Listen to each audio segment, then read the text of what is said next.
We're going to have some fun, but before I start, don't take none of this personal. It's just comedy. The Jell-O Program, starring Jack Benny with Mary Livingston and Phil Harris and his orchestra. Thank you. This is Groucho Marx. Well, here I am, stepping in over my head again. With Fibber McGee and Molly. Folks, this is just as new to me as it is to you. Hello? Hello, Mr. Benny, this is Rochester. The Great Gildersleeve. Well, what an original greeting. Hello and welcome to another week of comedy, funny, haha, on Dwayne Old Time Radio. One thing, please subscribe to my channel. If you enjoy what I'm doing, subscribing is 100% free. Also, one more thing, if you have a few seconds or 1 minute, please leave a review on your preferred podcast service, especially if you're on Apple, Spotify, or really just your preferred podcast service. Thank you, and hope you enjoy. The Johnson's Wax Program with Fibber McGee and Molly.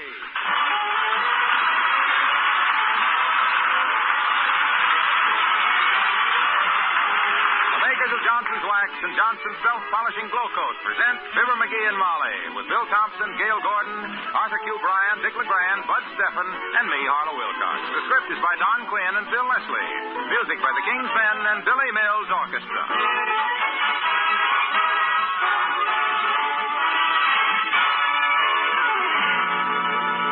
Fibber and Molly join us in a moment. Here is an opportunity to save real money on your next purchase of the new 1949 Glow Coat. You can save 29 or 49 cents. That's because the makers of Johnson's Wax are now offering a twin can sale, a real bargain in beauty. Here's how it works. You'll get one can of Johnson's 1949 Glow Coat at half price when you buy one at the regular price, either pints or quarts. You'll save 29 cents on the twin pints, 49 cents on the twin quarts. Now, we offer you this bargain for just one reason.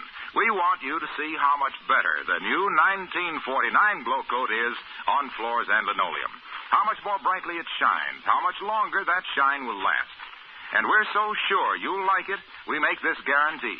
If you're not convinced that the new Glow Coat is the finest self-polishing wax you've ever used, we'll refund every cent you paid plus postage. Remember, on this offer, you save 29 cents on every pair of pints, 49 cents on every pair of quarts. And every drop is wonderful 1949 Glow Coat. This offer is for a limited time only, so put self-polishing Glow Coat on your shopping list right now, won't you?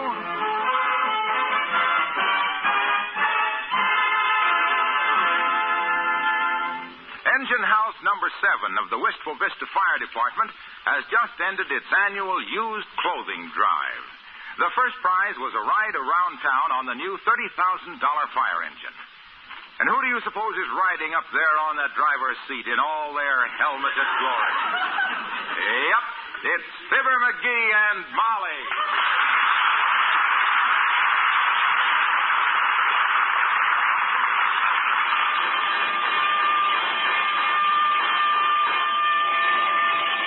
Boy, oh boy. Molly, ain't this fun? Hey, Mort. Hi, Mort. Hi, Herb. Up here, Herb. My goodness, McGee, do you have to yell at everybody? Hey, Kramer, up here, boy. I'm riding the fire engine, Kramer. Hey. Is there anyone in town who doesn't know you're riding the fire engine by now? They must be hard of hearing. And how I envy them. Yeah, drive slower, Mike, so I can... Oh, hi, boy. How are you, boy? Who was that? Oh, how do I know? I just don't want to miss anybody seeing me. That's all. Hey, Mike, let me blow the siren once, huh? Just once, Mike. Huh? Oh, you don't need it, McGee. That siren won't carry over your voice anyhow. Kick the bell again if you want it. What do you mean, if he wants to? I haven't seen him so happy since he found his commanding officer of 1918 driving a garbage truck. You said it, kiddo. Oh, hey, there's Wallace Wimp. Hey, Wimp. Hi, boy. This is me, stomping the bell, Wimp. McGee, stop kicking the gong around. Huh? Try to act a little dignified, dearie. What will people think? Yeah. Let's try to act a little more. Ah, there's Mrs. McDonald. Yoo-hoo, Mrs. McDonald. Hey, Molly McGee, on the fire Too late. She didn't see me. Man, oh, man, what a buggy this is. This baby's got everything, hasn't it, Mike? What's the thing on the dash there that looks like a fire extinguisher? That's a fire extinguisher. Oh. But don't touch it. Don't touch it. We don't know how it works yet. Oh, what are we stopping here for, Mr. Casey? This is Wall's Small Shop. I gotta run in and get the chief a hamburger. I'll be right back, folks. Boy, look at us, Tootsie. Parked right in front of a fire plug. Boy, what a day this is. I wish a small, harmless fire had bust out someplace so I could... Oh, hey, there's the old-timer now. You, Mr. Old-Timer. Look at us up here on the fire truck. Well, hello there, daughter. Hello, Johnny. Say, you better climb down off of that thing before they catch you. No, it's okay, old-timer. The fire department has given us a ride on it. We won first prize in the used clothing contest. You won it legitimate, too, Johnny. I've often heard folks say, there goes McGee. Don't he look like the first prize in an old clothes contest? Well, I wish I was up there with you, kids. I love fire engines. Yes, they're beautiful things, all right. Unless you're having a fire and they don't get there. Matter of fact, daughter, I used to be a fireman myself. Had to quit, though. Stomach trouble. Indigestion? Nope, calluses. Huh? Slid down that brass pole so often the skin on my belly would have stopped a bullet. I sure loved it, though. I suppose you had a lot of narrow escapes as a fireman. Daughter, you'll never know. By one time I was on a 90-foot ladder coated with ice, carrying a 3-inch nozzle, 2 axes, a flashlight, gas mask, coil of rope, first aid kit, lunch bucket, and some old love letters I'd stole out of Bessie's apartment. You'd stop and read old love letters at a time like that? Read them? Shucks no, Johnny. I took them up there to throw into the fire. If Bessie'd ever took a look at them letters and took them into court, I'd have been a gone goose. You know the old saying, do right and fear no man. Don't right and fear no woman. But what happened on that 90-foot ladder? I slipped and fell, daughter. Oh. It was coated with ice. Well, down I went. Wow, off a 90-foot ladder. Hurt you badly? Nope. Luckily, I was still on the bottom rung. Well, so long.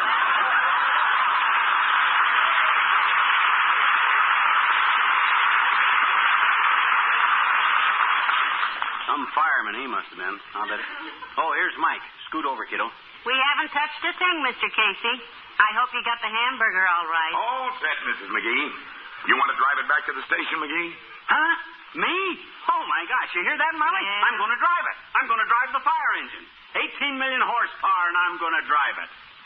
Where can I get a taxi? Oh, he'll be all right, Miss McGee. It's only a couple of blocks to the engine house. Boy, oh, boy. Hope somebody sees me, I know. Be just my dirty luck that nobody sees me. I'll shift gears for you. Kick in the clutch, McGee. Let's go. Okay. Boy, when I roll past the Elks Club with a siren going 70 and me going 30, those guys see what I'm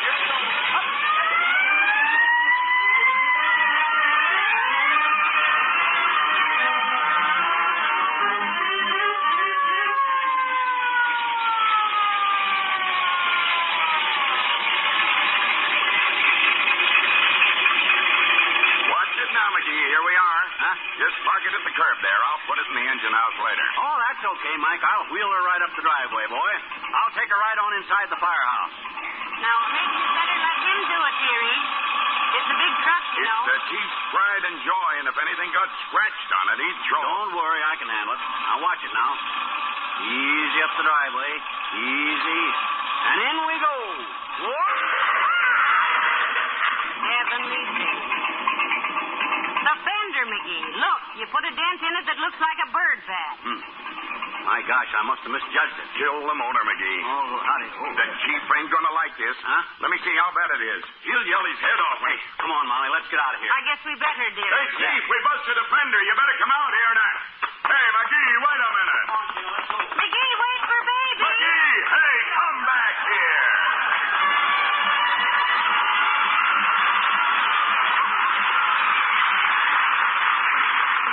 Billy Mills to the orchestra and Valley High.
Me too, kiddo. I got a stitch in my side that would sew up the Grand Canyon. I think this is rather silly anyway. Just because you dented the fender of the fire engine. We start running through alleys like we'd blown up the Third National Bank. Oh, my gosh, Tootsie, that new fire engine cost $30,000. One fender prorated would be about 700 fish. I could also get 90 days chipping boulders in the sneezer for that. Why, that's silly. Huh? Just because a fireman beefs, we don't have to lamb. Well, don't you get it, dearie? It's a fun base. This is no time for jokes, kiddo. Not that kind of jokes, anyhow. Come on, let's duck into Kramer's for a root beer. I'm thirsty. So am I. If I'd known we were going to be fugitives from justice, I'd have brought a canteen. Keep an eye out for uniforms now, Tootsie, so... Hi, Mr. McGee. Hello, Miss McGee. Hello, Milton. Say, there was a fireman and a cop in here just now. They were looking for you. You been doing something? Oh, nothing serious, Milton. Though the way we've been dodging around corners, you'd think we'd been caught singing the Whip and Poof song in Harvard Yard. I don't know how serious it is, Milton. I ain't sticking around to argue about it. If anybody else asks for me, we ain't been in here, see? Suppose they take me down to headquarters, put me under a bright light, and beat me with a rubber hose. Tell them nothing. They can't intimidate us. Himself here'll stick up for his rights if it breaks every bone in your body, Milton. 2 root beers, please. Yes, ma'am. I'll put straws in them so you won't have to leave any fingerprints on the glass. That's using the old bean, Milty. Good boy. I studied to be a detective once, correspondence course, but I got scared and quit. Got scared of what, Milton? Well, I took an impression of my own fingerprints just for fun, and then found I'd been wanted for murder since 1879. You'll notice I always wear gloves now. Yeah, but Milt, 1879, that was 50 years before you were born. Yeah, but there's no statute of limitations on murder, Mr. McGee. Oh. Here's your root beers. Oh, excuse me a minute. I gotta sell that cop some cigars. Oh, cops. Oh, my gosh, Molly. There's a cop at the cigar counter. Come on, he didn't see it. Let's duck out the back door. Wow. That was a close call. You got an eyebrow pencil with you, Molly? Yes, why? I want to draw a mustache on my upper lip. Well, if you must have one, that's the logical place, all right. Then in case I see anybody that knows me. You mean such as Mayor Latrivia? Yeah, such as... Huh? Oh, hi, Latrivia. Good day, Mr. Mayor. Hello, Molly. Hello, McGee. I can't stop to talk but a minute. It's imperative that I get back to the City Hall. Yeah, what's up, Latrivia? City treasurer get caught with his pinky in the till? No, but something is going on, and I don't know what it is. There are squad cars dashing around, motor cops all over the place, firemen popping out of doorways. As mayor of Wistful Vista, I should find out what to... There. You see what I mean, McGee? Now, that was a prowl car, and it obviously means business. Well, you run along, Mr. Mayor. Don't let us keep you. Yeah, if you find out what the trouble is, Latriv, don't blame... let us know if there's anything we can do. Yeah, such as catch a train out of town or something. Yeah. Well, I don't know what you're talking about, I'm sure, but I simply must inquire into all this official activity. Yeah. I'd phoned, but there have been some leaks in my calls lately, and I'd rather handle this in person. Maybe the insulation has worn off your wires, Latriv.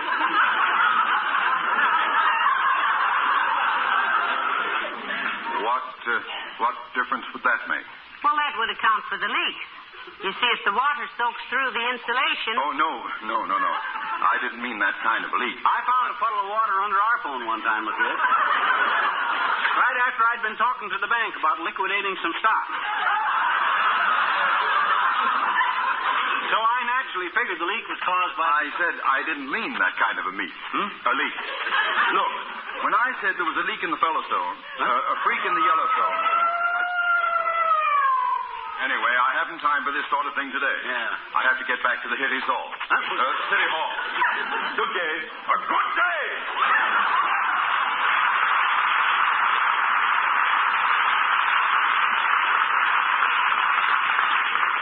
That was too bad, McGee. That would have been a dandy one, too. Yeah, but we better get moving, kid. I'm hotter than July in St. Louis, and... Look, 2 cops. Right there at the corner. Come on, up the alley here. Oh, dear. McGee, I've got got bad news for you. This is a dead-end alley.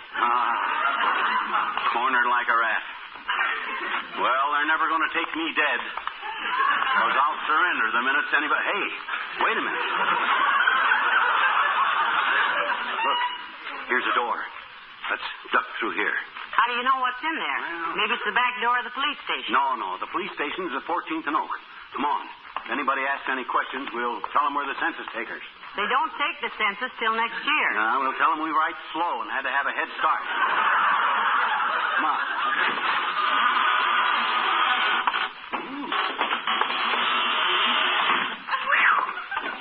Heavenly days. Look at all the boxes in here. I wonder what this stuff is. I don't know what it is, but I know what it better be. And after you get through with that crosstown shipment, Fraser, we'll go into... Well, hello, Molly. Hello, pal. See what I mean? What are you doing in here? The whole dad-ratted police force and the fire department is out looking for me, Junior.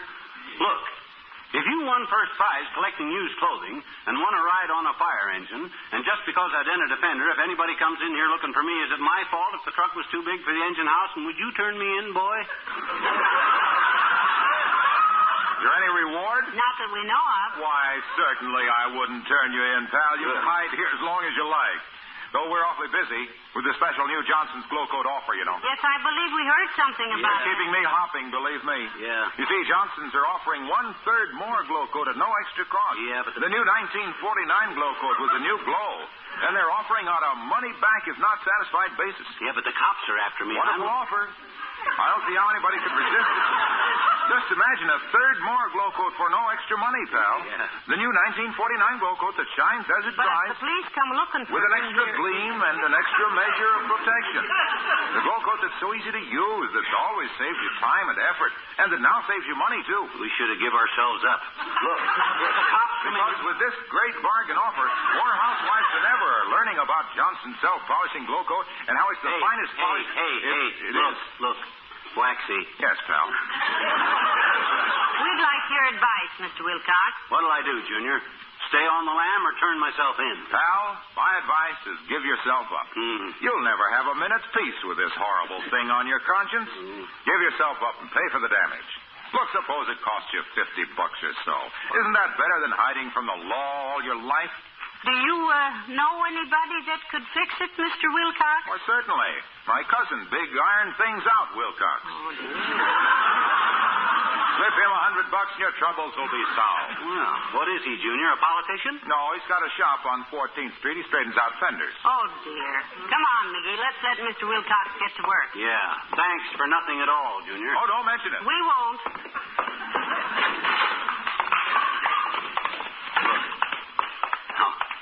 Look, here's what we do, Louie.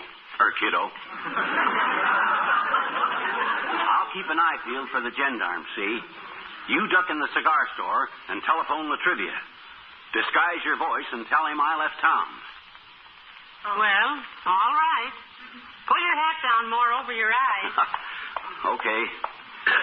There goes a good kid. If I told her I just busted into the Third National Bank, she wouldn't bat an eye. She'd probably bat me. But nevertheless, how can Hi, mister. Oh, hi there, Teeny. Now, look, I got no time to bat the fat now. Hey, gee, my daddy said he saw you downtown today driving a fire truck, mister. Oh, boy, did he get a kick. Yeah? What'd he say about it? Well, he said he'd seen lots of fire trucks go by on false alarms, but it was the first time he ever saw a false alarm go by on a fire truck.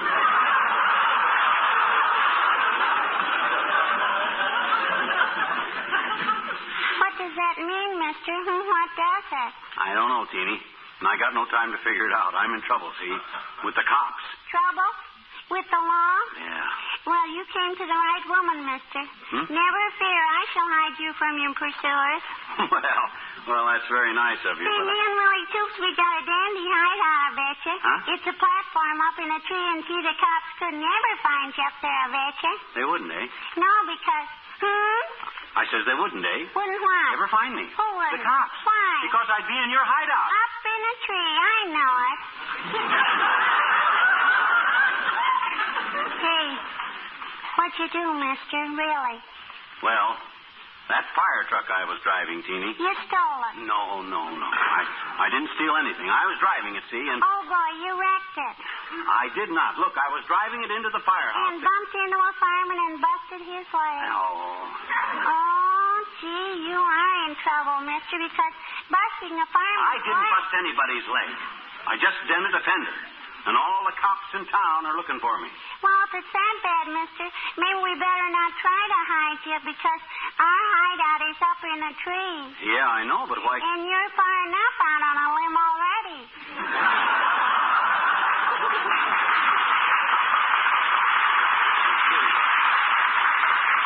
Well, mister, if they put you in the pokey for life, don't you worry. I'll bake you a cake with a calendar in it.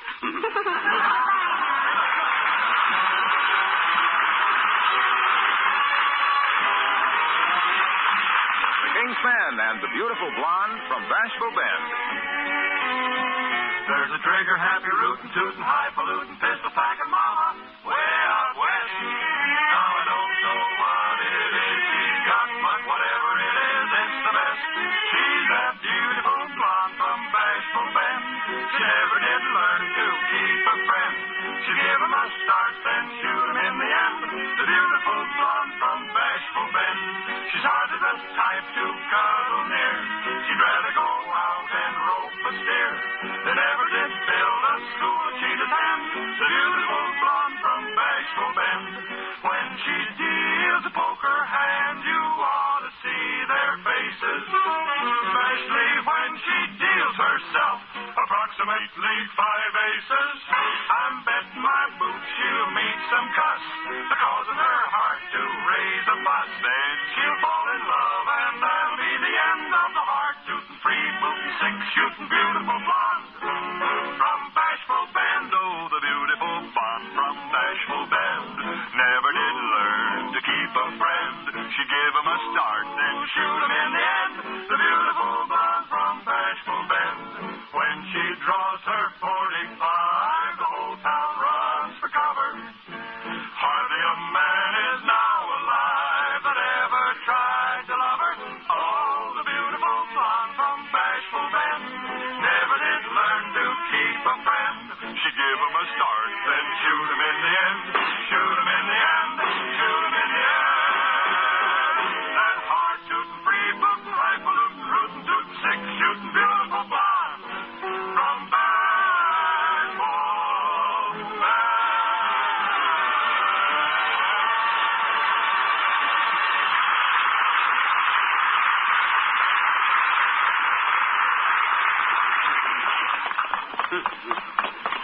Oh, me. This has to stop. I can't run any longer. Me either. I'm beat out like a slow bunt. I'm going to quit running around like a hunted animal I am. Let's just walk. Like ordinary people. Good. Up this alley here.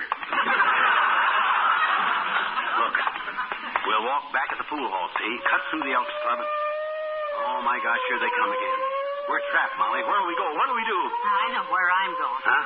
I'm going to sit right down here on this ash can and get my breath. Oh. Heavenly days. We're not criminals, McGee. No, but how can I explain that over my shoulder to a running cop? Because I happened to innocently bust a junior out of the fender on a new fire truck. Somebody's coming up the alley. Where? Oh, it's Ole from the Elks Club. Hello, Ole. Oh, hi, Ole. Pull up an ash can and sit down. Hello, missus. I can't stay, McGee. I used to happen to see you duck up this alley, and I brought you the news. Yeah, what is it, Ole? What's the news?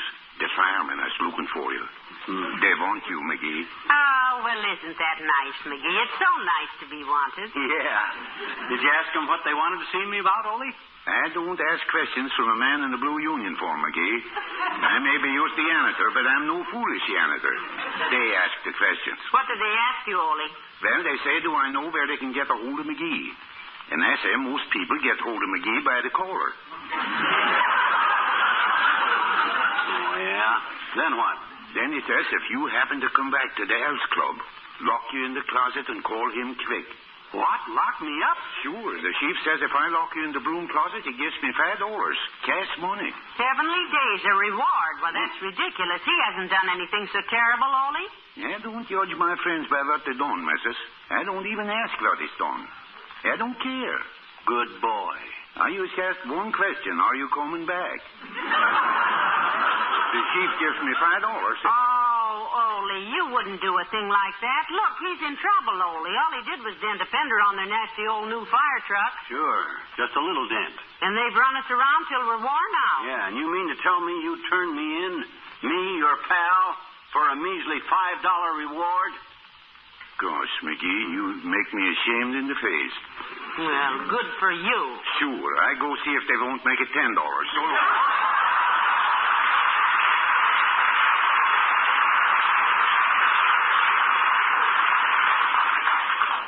Fine friend he is. Come on, Molly, it's almost dark. Maybe we can sneak home. I'm too tired to move, dearie. I'm going to sit right here till... Hey, McGee! Well, at last. Oh, my gosh, it's him, Molly. It's the fireman. It's Casey. I don't care. Let's give ourselves up and go quietly, if they'll carry us. My feet are just... Where the devil have you been, McGee? We've scoured this town for you. Okay, I give up, Mike. Slap the cuffs on me. I'm beat. Frisk me if you want to. I'm not packing no rod. Look, cut out the double talk, will you? The whole fire department's looking for you, and the police force. Oh, what's he done that's so terrible? Yeah, that's Heavenly right. days, all this fuss over a little old dented fender. That could happen to anyone. What? Nobody cares about a dented fender, Mrs. McGee. Huh? I thought... Look, when you turned off that engine, McGee, you walked off with our ignition keys.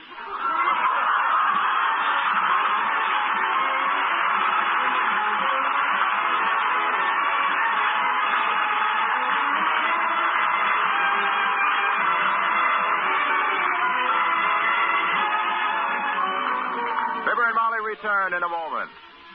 Now, let me remind you, please, for a very limited time, the makers of Johnson's Wax are making an unprecedented bargain offer to introduce you to the new 1949 Glow Coat. You can get a can of Glow Coat, the wonderful new Glow Coat with the bright new glow, for 1/2 its usual price when you buy another can at the regular price. That means a saving of 29 cents when you buy twin pints, 49 cents when you buy twin quarts. So see your Johnson dealer tomorrow. You will not only get a brighter glow, a longer wearing glow on your floor's linoleum, you'll save money doing it.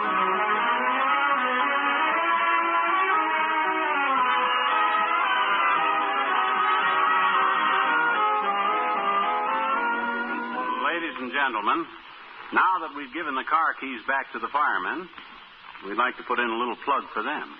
Sort of a fire plug, you might say. These fellows don't wear fancy uniforms, and their heroism is usually anonymous. But there is no finer, braver, or more conscientious group of men anywhere than those at your local firehouse. Success to them starts at the top of the ladder. And may they all come down safely. Good night. Good night, all.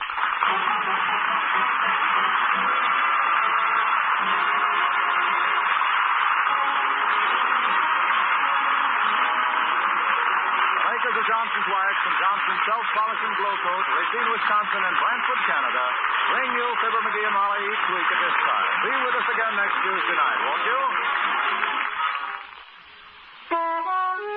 Rub it on. Wipe it off. That's all you do with Johnson's Car New, the wax-fortified auto polish that cleans and polishes in one easy application. Car New cuts through traffic tarnish, whisks it away. Water can't touch that traffic tarnish, but Car New will. Car New polishes your car, too, gives it a brilliant luster that makes it look like new. Ask for Johnson's wax-fortified Car New tomorrow. Cleaning a car can be hard work. Car New saves you a lot of that work, saves you time, too, and gives your car a real Sunday shine. Rub it on, wipe it off. That's all you do with Car New.